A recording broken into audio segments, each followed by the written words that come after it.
नमस्कार मित्रांनो, welcome to फोकशिफ्ट. या चॅनलवर आपण कोड, लॉजिक आणि प्रॉब्लेम सॉल्विंग सोप्या भाषेत शिकणार आहेत. जसं की DSA रिअल प्रोजेक्ट्स, DSAपासून रिअल प्रोजेक्ट्सपर्यंत सगळं काही स्टेप बाय स्टेप शिकणार आहेत आपण. तर चला आज आपण सुरू करूया आपला DSA सिरीज फर्स्ट प्रॉब्लेमसोबत, that is two sum problem. तर टू सम प्रॉब्लेम म्हणजे काय असतं, आपल्याला एक अरे ऑफ इंटिजर्स दिला जातो आणि एक टार्गेट व्हॅल्यू दिली जाते. आपलं काम आहे की अरेमधून असे दोन नंबर्स शोधायचे आहेत ज्यांची सम एक्झॅक्टली टार्गेट व्हॅल्यूसारखी असेल, आणि आउटपुट म्हणून आपण त्या दोन्ही नंबर्सचे इंडेक्सेस रिटर्न करायचे असते. ठीक आहे, तर आपण कोडमध्ये बघूया डायरेक्टली. फॉर एक्झाम्पल समजा एक अरे आहे जो की इथे दिलेला आहे. तर असा एक अरे दिलेला असतो आणि एक टार्गेट व्हॅल्यू दिलेली असते. तर आपल्याला त्या अरेमध्ये असे दोन एलिमेंट्स शोधायचे आहेत की ज्यांची सम इक्वल टू टार्गेट असली पाहिजे आणि त्यांचे आपल्याला इंडेक्सेस रिटर्न करायचे आहेत. ठीक आहे, तर हा प्रॉब्लेम एकदम क्लासिक आहे आणि इंटरव्ह्यूजमध्ये सर्वात जास्त विचारला जातो.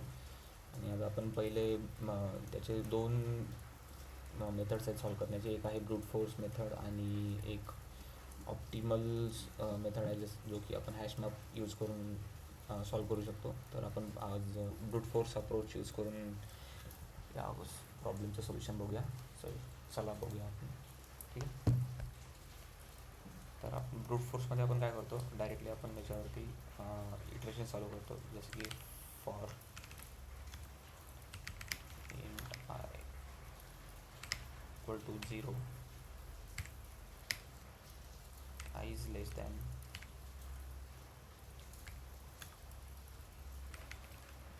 start.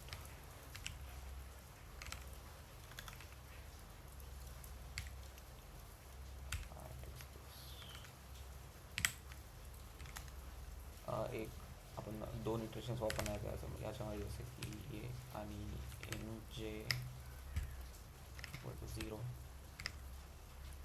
j is less than none of plus.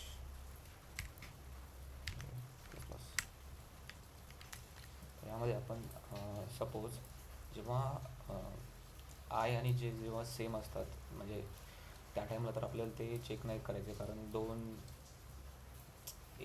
आपण दोन व्हॅल्यूज आपल्याला चेक करायचे, तर आपण सेम व्हॅल्यूसाठी ते कंपॅरिझन नाही करणार. तर जेव्हा ती कंडिशन येते if I equal to J, then आपल्याला कंटिन्यू करायचं आहे. कंटिन्यू. ओके, सपोज एल्स इफमध्ये जर पण I not equal nums of I plus nums of J equal to जर टार्गेट असेल,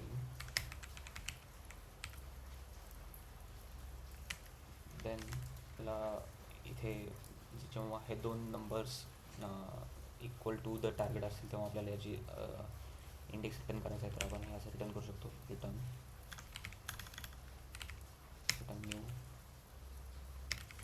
इंट टाईप ऑफ अरे, त्यामध्ये अरे पास करून देऊया जसं आय कॉमा जे.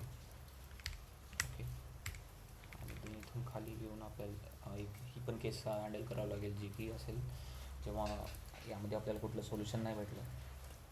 त्या केसमध्ये आपण ब्लँक अरे रिटर्न करू शकतो, कारण याचा रिटर्न टाईप एक अरे आहे. ठीक आहे, तर न्यू इंट. ओके, तर बघूया आपलं बरोबर येतं फक्त.